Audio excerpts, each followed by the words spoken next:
सुमुखं सुहृदं सुलभं सुखदं स्वनुजं च सुखाय ममोघशरम् अपहाय रघुद्वहमन्यमहं न कथञ्चन कञ्चन जातु भजे।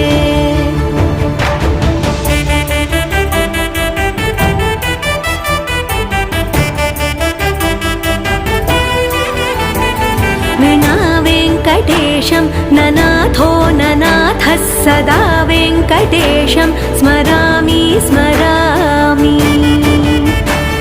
हरे वेङ्कटेश प्रसीद प्रसीद प्रियं वेङ्कटेश प्रयच्छ प्रयच्छ।